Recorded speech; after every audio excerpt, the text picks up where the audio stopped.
서로 축복하겠습니다. 올해는 오직 믿음으로입니다. 한 번 더 축복합니다. 당신은 십자가의 복음으로만 설명되는 인생입니다. 하여튼 다는 맞았네. 다는 맞았어요. 할렐루야. 오늘은 솔라피데 세 번째 시간입니다. 오늘은 믿음의 눈은 험한 세상 속에서 승리를 찾아내는 내비게이션입니다 라는 제목으로 하나님의 말씀을 전하도록 하겠습니다. 솔라피데라는 주제로 새롭게 말씀을 시작하면서 제가 계속해서 힘써 강조하고 있는, 아니 성경이 적나라하게 보여주고 있는 인간의 문제가 있습니다. 이젠 그것이 뭔지 알고 있을 겁니다. 죄가 있고 의가 없다. 기억나시죠? 이것이 만일 죄가 있고 의가 있다라고 한다면 하나도 문제될 게 없습니다. 정말로 그렇기만 하다면 내 안에 있는 죄, 내 안에 있는 의로 해결하면 되니까 말입니다. 그러나 이것은 어디까지나 만일입니다. 헛된 바람이에요. 일장 춘몽과도 같은 것이죠. 그렇습니다. 현실은 분명히 다릅니다. 죄가 있고 의가 없다. 이것이 인간이 갖고 있는 가장 큰 문제, 가장 큰 딜레마입니다. 그래서 인간에게 꼭 필요한 것이 믿음이다 말씀드렸습니다. 내 안에서는 눈을 씻고 찾아봐도 찾을 수 없는 의를 밖에서 가져와야 하기 때문이고요. 죄를 해결하기 위해 밖에서 가져올 수 있는 유일한 의는 다름 아닌 하나님의 의뿐이기 때문입니다. 그렇게 하나님의 의를 내 안으로 가져올 수 있는 유일한 통로, 여러 가지가 있으면 좋겠는데 유일한 통로, 그것이 바로 믿음입니다. 이것이 마틴 루터가 깨달았던 솔라피데입니다. 오늘은 그 믿음을 믿음의 눈이라는 관점에서 생각해 보려고 합니다. 여러분은 믿음의 눈 하면 무엇이 떠오르시나요? 저는 오늘 믿음의 눈을 이 내비게이션에 비유해 보려고 합니다. 내비게이션에 대해서는 올해 2017년 새해맞이 예배를 드리면서 이미 설명했던 적이 있었습니다. 우주에 떠있는 인공위성과 이렇게 연결된 위성 항법 장치가 내장되어서 차량의 위치를 구석구석 표시해주는 장치라고 말입니다. 쉽게 말하면 저 광활한 우주에서 이 지구에 살고 있는 내가 가고 있는 길들을 구석구석 안내해 준다는 거죠. 대단한 일입니다.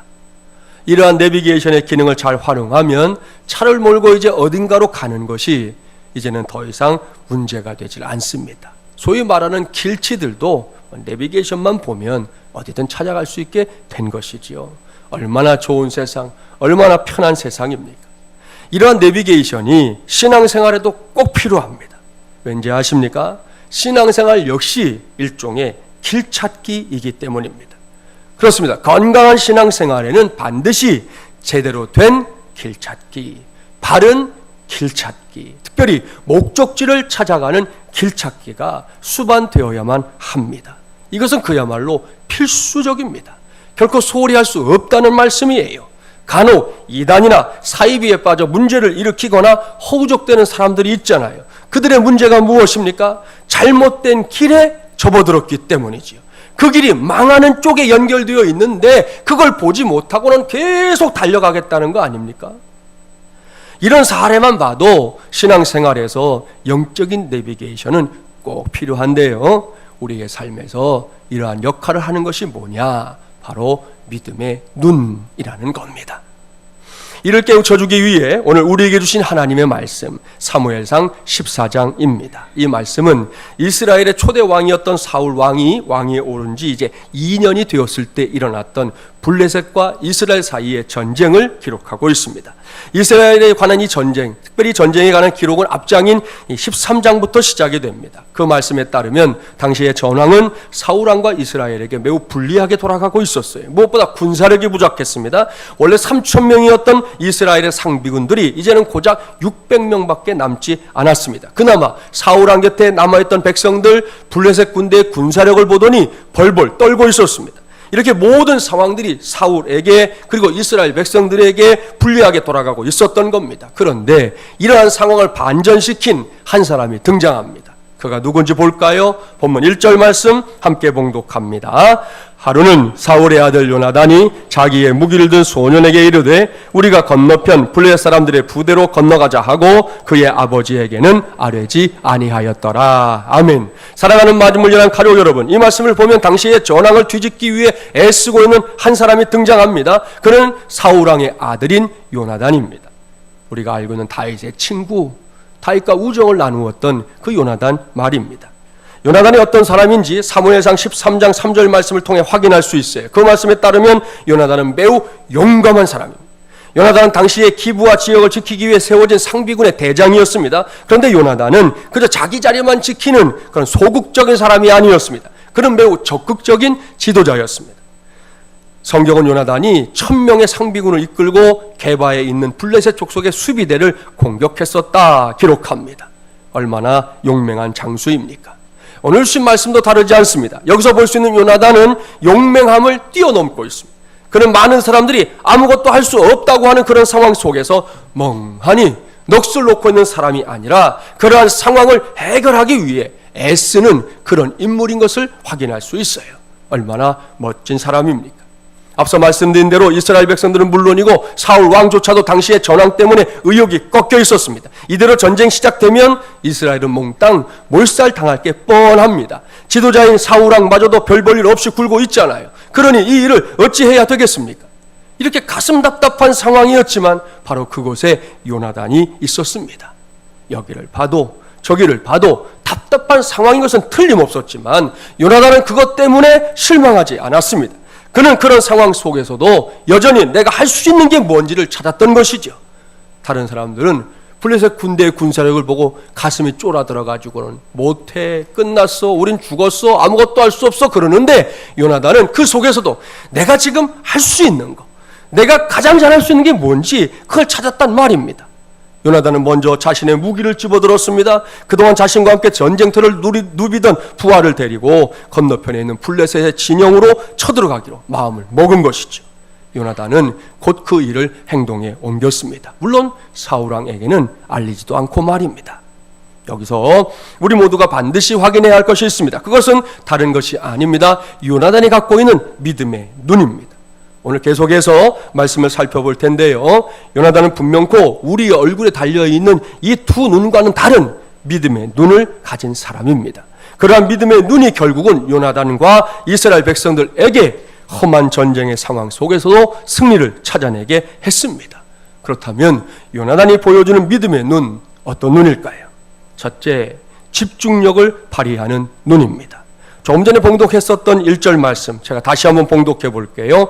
하루는 사울의 아들 요나단이 자신의 무기를 든 소년에게 이르되 우리가 건너편 블레셋 사람들의 부대로 건너가자 하고 그의 아버지에게는 아뢰지 아니하였더라. 무슨 말씀입니까?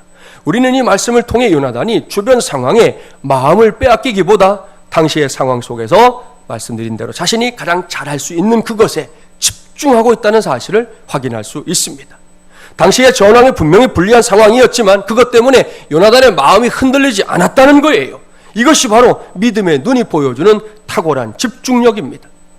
예나 지금이나 이런 사람들은요, 뭘 해도 잘 해내는 것을 볼 수 있어요.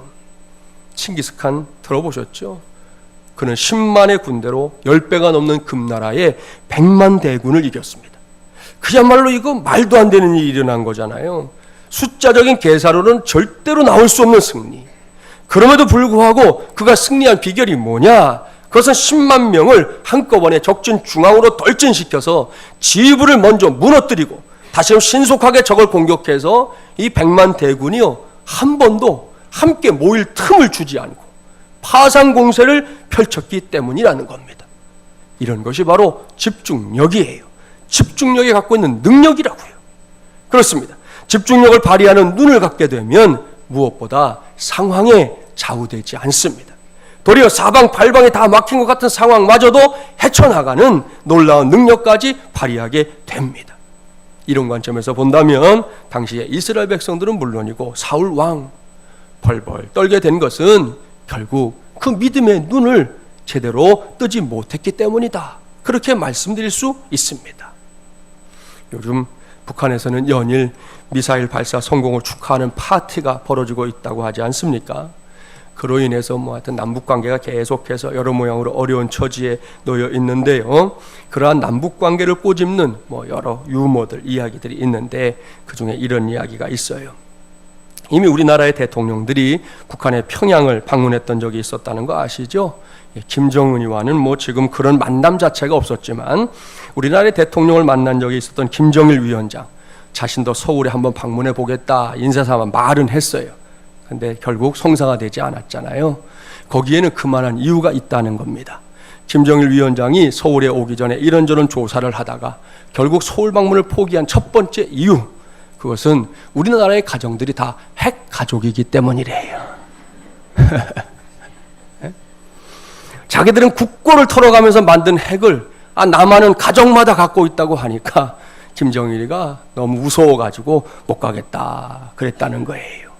그뿐이 아닙니다. 길거리에 있죠. 총알 택시가 다니고 골목에는 하필이면 대포집들이 즐비하고 남한의 남자들은 다른 것도 아니고 폭탄주를 좋아하고 더 심각한 건 교회들은 전도 폭발을 하겠다고 막 비장한 각오를 밝히고 있다고 하니 너무 무서워서 도저히 서울 방문을 할 수 없었다는 그다지 정통하지 못한 소식통의 보고입니다.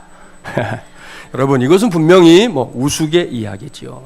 하지만 여러분, 사실 현실이기도 합니다. 아버지를 이어 왕이 됐지만 자신의 왕국을 견고하게 만들 뾰족할 수가 없는 김정은이에요. 뭐가 있었으면 아마 저렇게 안 할지도 몰라요. 근데 마땅히 할 게 없잖아요. 나이로도 밀어붙일 게 없지. 그저 하나 있는 거 백두혈통 그거 하나밖에 없거든요, 지금. 그러니까 미사일, 핵 여기다가 막 모든 걸 쏟아붓고 있는 거예요. 그런데다가 하는 짓을 보면 조금 좀 나간 것 같잖아요, 이 친구가. 예? 지 형도 막 죽이지를 않나 별짓을 다 하잖아요, 지금. 그러니까 그 마음이 한번 딱 뒤집어지면 어떤 일이 일어날지 몰라요. 이러한 상황에 대해서 우리나라 사람들만 태어납니다. 해외에서는 지금 한반도를 들여다보면서 전전긍긍해. 자기들 일도 아닌데도 걱정을 태산같이 하고 한숨을 쏟아놓는데 우리는 다리 쭉 뻗고 얼마나 잘 자는지 몰라. 예? 저 사람들이 난리, 저 사람들이. 아무튼 지금 우리의 조국인 대한민국의 상황 정말로 만만하지 않습니다. 자칫 잘못하면 그 모든 것들이 얼마든지 현실이 될 수 있는 그런 상황에 처해 있다고요. 이렇게 험한 세상 속에서 지금 저도 살고 있고 여러분도 살고 있고 우리의 자녀손들도 살고 있는 거예요. 그러니 우리 역시 요나단처럼 좀 믿음의 눈 가져야 하지 않겠습니까? 그 눈으로 좀 확실한 집중력을 발휘하며 살아내야 하지 않겠냐는 거예요. 미래를 여는 집중의 힘이라는 책을 보면 이 집중의 힘이 습관을 바꾸고요. 그 힘이 바로 사람의 미래를 성공으로 이끌게 될 거다. 그렇게 말합니다. 이 책을 공저한 3명의 저자들은 숨가쁘게 변화하는 삶 속에서 사람들이 이렇게 흐트러진 모습으로 살아가는 것은 다른 것이 아닌 집중력의 힘이 부족하기 때문이다 지적하고 있습니다. 그렇습니다. 아무리 높은 산도 정상을 향해서 집중하고 한 걸음 한 걸음 오르다 보면 언젠가는 정상에 오르는 큰 기쁨을 누리게 되는 거잖아요. 작가이면서 등산가요, 탐험가였던 이 에드먼드 힐러리 경이라는 사람이 있어요. 바로 이 사람인데 이 사람이 세계적으로 유명한 사람이에요. 1953년 한참 됐죠. 지금은 그런 분들 우리나라 사람들도 많은데 세계 최초로 에베레스트 산을 정복한 사람이 이 사람이에요. 그 뒤로는 많은 사람들이 정복했지만 어느 날 기자가 물었습니다. 그 높은 산 어떻게 정복할 수 있었습니까? 그러자 힐러리가 대답합니다. 생각보다 간단합니다. 한 걸음 한 걸음 걸어가는 것입니다. 확실한 목표가 있는 사람은 꿈을 이룰 때까지 계속 시도합니다. 저 역시 중간에 장애물이 나타나더라도 절대로 포기하지 않았습니다. 오히려 새로운 방법을 찾아 도전했습니다. 만일 그래도 풀리지 않는다면 그 원인을 분석하고 연구했습니다. 그 다음이 중요해요. 이쯤 되면 그 정도까지 가면 시련도 제풀에 꺾이게 마련이지요. 그랬습니다. 사랑하는 마주물려랑 가족 여러분, 그렇습니다. 우리는 항상 우리의 주변을 우리의 얼굴에 붙어있는 이 두 눈으로서만이 아니라 반드시 믿음의 눈으로 살필 필요가 있습니다. 그렇게 하다 보면 설사 다른 사람들이 할 수 없다고 하는 상황 속에서도 여기가 끝이야 라고 말하는 상황 속에서도 우리는 여전히 해낼 수 있는 그 무엇을 찾아내는 집중력을 발휘하게 될 줄 믿습니다. 이를 명심하고 지금 여러분이 처해 있는 어떤 상황에서라도 이러한 과정을 반복하며 한 걸음, 또 한 걸음, 또 한 걸음 앞으로 나아가 보십시오.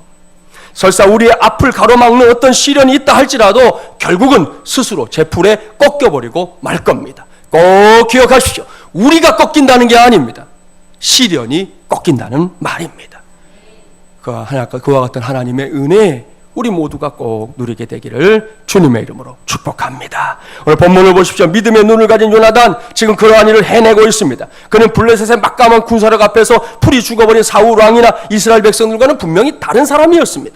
그는 더 이상 숨어있지 않기로 했습니다. 그는 블레셋 군대의 진영에 쳐들어가서 선봉에 있는 부대를 치기로 마음먹었어요. 이렇게 용감한 걸음을 떼고 있는 요나단이라는 사람, 보기에 따라서는 대책 없는, 그야말로 무식해서 용감한 것처럼 보이는 그런 사람일 수 있는데요, 아닙니다. 만약 그렇게 말하는 사람이 있다면 그 사람은 뭘 몰라도 단단히 모르고 있는 겁니다. 본문은 요나단이 무식해서 용감한 사람이 아니라 철저한 대비책을 갖고 있기 때문에 용감한 사람이라는 걸 가르쳐 줍니다. 그의 대비책이 뭔지 볼까요? 본문 6절과 7절 말씀 함께 봉독합니다. 6절 7절입니다. 요나단이 자기의 무기를 든 소년에게 이르되 우리가 이 할례 받지 않은 자들에게로 건너가자. 여호와께서 우리를 위하여 일하실까 하노라. 여호와의 구원은 사람이 많고 적음에 달리지 아니하였느니라. 무기를 든 자가 그에게 이르되 당신의 마음에 있는 대로 다 행하여 앞서 가소서. 내가 당신과 마음을 같이하여 따르리이다. 아멘. 할렐루야. 이런 말씀은 정말이지 밑줄 쫙입니다. 이 말씀을 잘 보십시오. 요나단이 적진을 향해 혈혈단신으로 들어가면서 붙들고 있는 놀랍고 위대한 대책이 뭐냐? 여호와의 구원은 사람이 많고 적음에 달리지 아니하였느니라. 여기에 요나단이 가진 두 번째 눈이 있습니다. 믿음의 눈. 그것은 하나님의 도우심을 확신 가운데 바라보는 믿음의 눈이에요. 그렇습니다. 요나단은 믿음의 눈으로 다른 거 본 게 아니고 하나님을 봤습니다. 그는 그 과정에서 하나님이 어떤 분인지 정확하게 알게 됐습니다. 어떤 분이라고요? 여호와의 구원은 사람이 많고 적음에 달려있지 않다. 이것이 요나단이 바라보았던 하나님이었습니다. 종종 세상에서 벌어지는 싸움 있잖아요. 한번 떠올려 보세요. 대부분 힘이 더 월등한 사람이 이기죠. 아까도 말씀드린 거지만 숫자가 더 많으면 이길 가능성이 그만큼 커지죠. 요즘은 무기를 많이 쓰니까 무기도 막강한 쪽이 이깁니다. 이것이 세상이 말하는 이치입니다. 상식입니다. 그러나 하나님께서 함께 하시는 싸움은 다릅니다. 그때에는 그저 힘이나 숫자 그리고 무기만을 가지고 이길 거라 생각하면 그것은 오산입니다. 잘 들으십시오. 하나님께서 함께 하시는 전쟁에서는 무조건 하나님이 편들어 주시는 쪽이 이깁니다. 하나님께서 조금이라도 힘을 실어주시는 쪽이 이긴다고요. 무조건 말입니다. 믿습니까?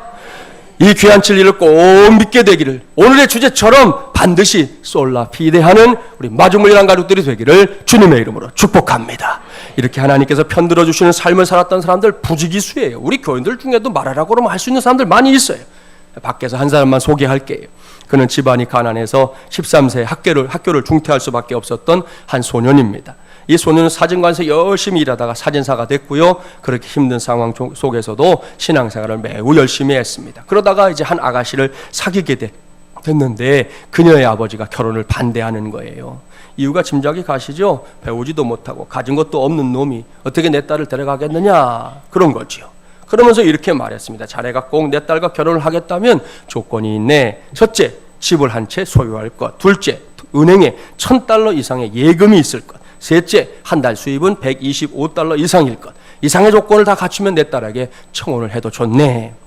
당시로서는 거의 불가능한 조건이었습니다. 하지만 그는 좋습니다 라고 대답하고는 곧바로 도시로 갔어요. 도시에서 세일즈맨이 되어서 열심히 뛰어다닌 결과 1년 만에 집도 사고 예금도 하고 수입도 많아졌습니다. 그리고는 다시 그녀를 찾아가서 청혼을 해서 결혼을 한 거예요. 참 멋진 사람이죠. 이렇게 매사에 적극적이었던 그는 평소에 예수님께서 나와 항상 함께 하시고 지켜주시는데 내가 못할 게 뭐냐라고 입버릇처럼 말했는데요.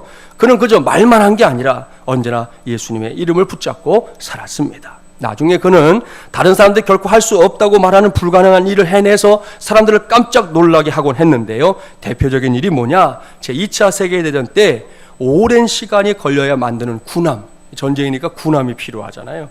군함을 만드는 이 시간을 빠른 시간 안에 그 배를 만들어내서 사람들을 깜짝 놀라게 한 거예요. 당시에 가장 많이 지었던 군함이 10,000톤급의 화물선, 사진에 나와요. 이 리버티선이라고 불리는, 이게 리버티선 1호라도 그래요. 1호. 제2차 세계대전. 저렇게 큰 배예요. 10,000톤이면. 이 배를 만드는데 처음에 걸린 시간이 얼마냐? 240일. 그러니까 4개월이 넘어가는 거잖아요. 그런데 이 사람이 세운 조선소에서는 나중에 어떻게 됐냐면 2주 만에 뚝딱거리고 저 배를 만들어내는 거예요. 놀랍지 않습니까? 거기에는 매우 특별한 비결이 있었습니다. 당시만 해도 대개 배를 저렇게 바로 세워놓고 배 밑에서 용접을 했는데요. 그는 배를 뒤집어 놓고 사람들이 그 위에 올라가서 용접을 하게 했던 겁니다. 아무튼 이 사람이 했던 이 방법이 이 선박 역사에서도 굉장히 중요한 전환점이 됐더라고요. 이러한 모습을 보고 주변에서는 그를 무식하다 대놓고 말하는 사람들이 많았답니다. 그때 그가 남긴 위대한 말, 하나님께서 능력을 주시는데 왜 한계가 있습니까? 당신들은 나를 무식하다고 하지만 내가 보기에는 하나님을 모르는 당신들이 더 무식합니다. 할렐루야. 사랑하는 여러분, 훌륭하지 않습니까? 대단하지 않습니까? 이런 삶이야말로 하나님께서 편들어 주시는 삶입니다. 그리고 그러한 삶에는 반드시 승리가 함께할 줄 믿습니다. 이 사람이 누구냐? 미국의 정말 신화적인 사업가 헨리 존 카이저, 바로 저 사람이에요. 여기서 헨리가 남긴 고백, 그가 갖고 있었던 믿음의 눈 꼭 기억하십시오. 하나님께서 능력을 주시는데 왜 한계가 있습니까? 당신들은 나를 무식하다고 하지만 내가 보기에는 하나님을 모르는 당신들이 더 무식합니다.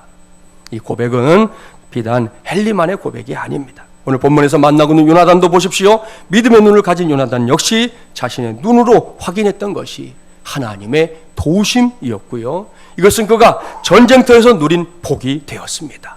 이제는 우리 모두가 누릴 수 있는 복이 되기를 간절히 바랍니다. 그와 같은 축복을 전제하고 이제부터는 저와 여러분이 이 믿음의 눈을 가지고 살 때 누리게 될 이 그 복의 현장 한번 들어가 보도록 하겠습니다. 보면 8절 이하의 말씀을 보면 믿음의 눈을 가진 요나단이 그냥 눈만 가지고 있었던 게 아니잖아요. 현장에 들어갔는데 하나님께서 이번 전쟁에서 허락하실 표정을 구하고 있습니다. 표징을. 건너편에 있는 블레셋 사람들이 요나단을 보고 자신들이 건너오겠다 그러면 이거는 싸우지 말라는 하나님의 뜻이구나 생각하기로 마음을 먹었고요. 또 블레셋 사람들이 요나단을 보고 올라와라 하고 말하면 이건 하나님께서 자신을 도우시는 표징으로 삼기로 마음을 먹은 겁니다. 그 다음에 벌어진 일을 볼까요? 본문 11절부터 14절 함께 봉독합니다. 11절부터 14절입니다.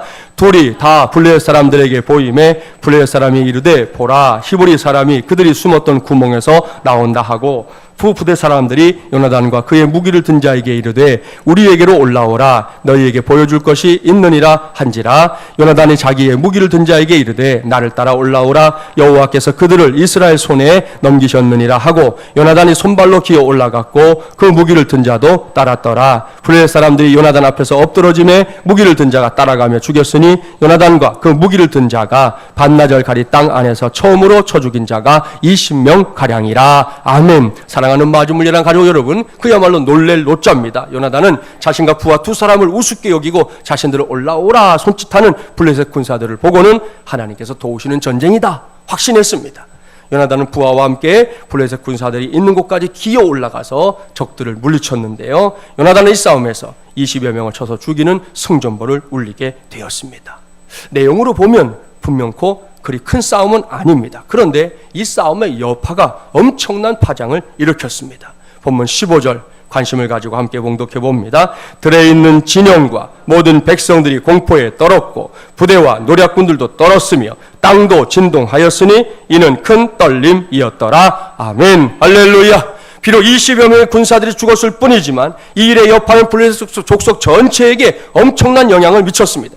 블레셋의 본부 진영과 블레셋 백성들이 벌벌 떨고 있습니다. 어디 그뿐입니까? 본대와 선봉대도 심지어 오늘 말씀해 보니까 땅도 떨었다 합니다. 성경은 이 떨림을 큰 떨림이다 그렇게 기록하는데요. 여러분과 이 성경 난하주 아래에 보면 번역이 또 더 추가되어 있을 거예요. 하나님이 떨리게 하는 큰 떨림 그렇게 설명하고 있습니다. 이것이 바로 믿음의 눈을 가진 요나단이 누렸던 복입니다. 그리고 험한 세상 한복판에서 요나단이 얻은 위대한 승리였습니다. 이제는 우리 차례입니다. 우리가 살고 있는 세상을 보십시오. 오늘 말씀을 시작하면서 표현한 대로 험한 세상입니다. 날이 갈수록 우리의 가슴을 답답하게 만드는 일들이 쌓여져 가고 있는 세상입니다. 지난번에도 말씀드렸던 그 초등학교 아이 죽인 걔네들은 또 뭐 자기들이 뭐 동성연애자다, 뭐 연인 관계였다, 뭐 그런 얘기를 지난 주간 중에 했지요. 오늘 아침에 나와서 제가 기가 막힌 뉴스 보고 계속 생각이 나는 거는 며칠 전에 3살짜리 아들이 뭐 죽었다고 부모가 신고한 일이 있었어요. 가보니까 뭐 아이가 뭐 나이보다 체형도 작다, 학대 흔적이 있다, 뭐 이래가지고 그 이제 방송을 탔는데 오늘 아침에 나와서 그 내용을 보니까 이 20대 부부라는데 자기 아들 3살짜리 아들을 관리하는 게 어려워서 그랬는지 모르겠지만 개줄 있잖아요. 개 목줄을 목에다가 해놓고 15시간 동안 침대에다 묶어놨다는 거잖아요.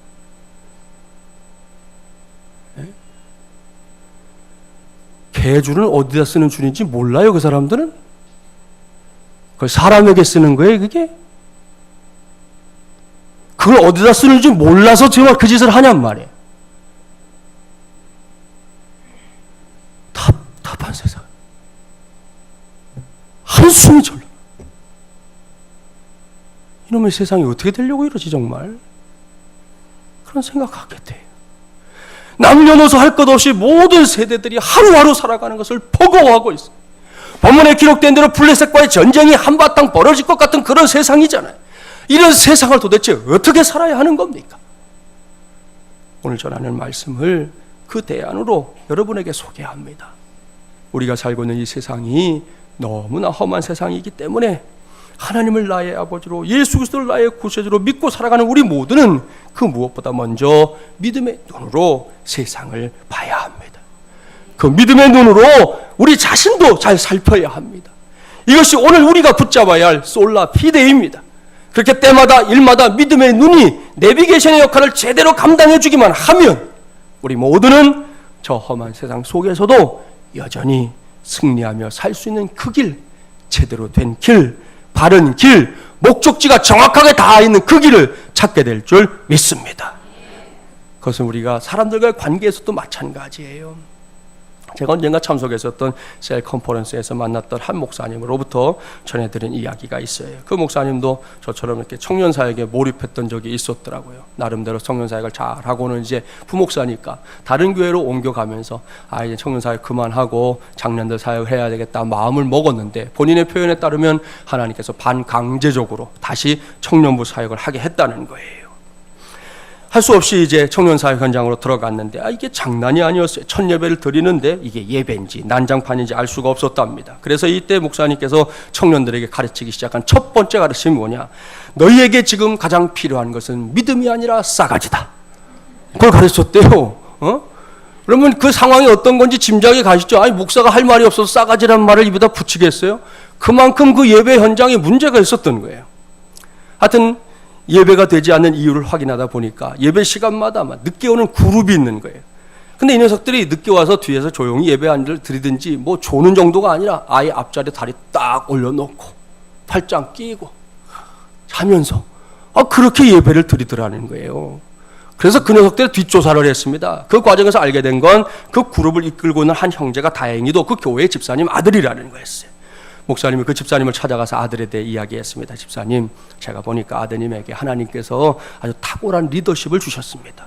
그런 것도 탁월해요, 탁월하기는. 그런데 지금의 상태로는 아무것도 할 수 없습니다. 그러니 제가 아드님을 좀 건드리면 안 될까요? 목사님, 저도 그 아이 때문에 고민이 많습니다. 어떻게 하시려고요? 집사님, 제가 필요하면 그 아이를 좀 때려서라도 버릇을 고쳐놓으려고 하는데 괜찮을까요? 그때 그 집사님 대답이 걸작이에요. 목사님, 알겠습니다. 그렇다면 죽지 않을 만큼만 때려주세요. 때리는 건 허락받았는데 죽이지 말라는 거지. 이렇게 허락받은 목사님, 청년들에게 예배실 안에 있는 방 하나를 딱 가리키면서 저 방은 이제부터 하나님이 안 계시는 방이다. 저 방에서는 어떤 일이 일어나도 하나님께서 모른 척 해주실 것이다 라고 선언을 했어요. 신학적으로는 이단이 될 수 있어요. 이런 말 함부로 하면 안 되는 거죠. 아무튼 그렇게 해놓고 집사님의 아들을 불렀습니다. 내가 너를 보니 너는 아주 탁월한 리더십을 갖고 있는 것 같구나. 그런데 말이지, 그걸 위해서는 그냥 하면 안 될 것 같고 너 나랑 함께 리더 성경 공부 좀 하지 않을래? 그랬더니 그 친구가 대답합니다. 목사님, 농담도 지나치시네요. 제가 무슨 리더가 됩니까? 저는 그런 것과는 거리가 멀어요. 목사님도 이 친구의 말을 바로 받아쳤습니다. 너 저 방 보이지? 내가 저 방 뭐라고 했지? 하나님이 안 계시는 방이라고 했지. 너 이제부터 리더 성경 공부 하기는 하되 저 방에 가서 맞고 할래? 그냥 할래? 어? 내가 얘기했지. 저 방은 하나님도 안 계셔. 저희 가서 진탕 맞고 할래? 그냥 할래? 분위기가 험악하니까 이 친구가 꼼짝 못하고 리더 성경 공부 하게 됐어요. 그런데 시간이 흘러가면서 변화가 일어났습니다. 무엇보다 예배 시간에 지각하는 일 없어졌습니다. 예전에는 예배 시간에 자기 그룹의 친구들과 함께 소리를 높이며 떠들던 이 친구가 이제는, 그래도 거기선 리더잖아요. 떠드는 친구들이 있으면 한 번만 하면 애들이 조용해지는 그런 일까지 일어나게 됐다는 거예요. 결국 이 친구는 그 청년 공동체를 돕는 탁월한 리더가 되었습니다. 사랑하는 마주물예랑 가족 여러분, 이것은 하나의 예의에 불과합니다. 여기서 중요한 것은 사람을 보든 상황을 보든 그것을 육신의 눈으로만 볼 것인가, 아니면 믿음의 눈으로도 볼 것인가, 그걸 결정해야 된다는 거예요. 무엇을 보든. 목사님께서 그 친구를 그저 육신의 눈으로만 보았다면 그 친구는 결국 믿음을 떠나 세상을 방황하는 불쌍한 영혼이 되었겠지요. 아니면 교회에 남는다 해도 아시죠? 암초 같은 역할을 하는 성도가 되고 말았겠지요. 하지만 목사님이 그 친구를 믿음의 눈으로 봤습니다. 그랬더니 그 망나니 같은 녀석에게도 리더의 기질이 있더라는 거잖아요. 옳거니 하나님께서 저에게 주신 장점은 그것이로구나. 거기에 승부를 걸었더니 시간이 지나서 너무 훌륭한 동역자가 되더라는 거예요. 이제는 저와 여러분, 우리 모두에게 이러한 믿음의 눈 필요합니다. 그것이 사람을 보는 눈이든 상황을 보는 눈이든 관계없이 믿음의 눈으로 그 모든 것을 바라보는 훈련 기꺼이 감당해 보십시오. 그 눈으로 집중력을 발휘해보고 그 눈으로 하나님의 도우심을 도와주실 수도 있지, 이 정도 말고 확신 가운데 바라보기 바랍니다.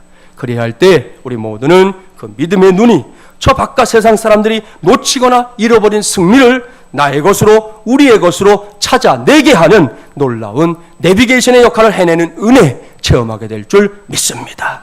이를 확신한다면 결코 나중으로 미루지 마십시오. 당장 우리의 눈이 믿음의 눈으로, 당장 우리의 눈이 영적인 눈으로 제대로 구동되기를 간절하게 구해야 합니다. 그래야만 이 험한 세상이 그래도 살만한 세상이 돼요. 이 험한 세상 속에서도 승리하며 사는 삶이 불가능하지 않구나, 가능하구나. 이것은 어느 권사님, 어느 장로님, 어느 집사님만의 삶이 아니라 내게도 이루어지는 일이구나 라는 것을 확신하게 될 겁니다. 그렇습니다. 하나님께서는 믿음의 눈을 가진 이들의 그 길을 가로막는 모든 것들을 물리쳐 주십니다. 그곳에서 하나님의 복 누리게 하십니다. 무엇보다 하나님께서 함께 하십니다. 그것도 전능하신 하나님께서, 오늘 말씀에 나오죠. 땅도 떨리게 하는 하나님께서 함께 하십니다.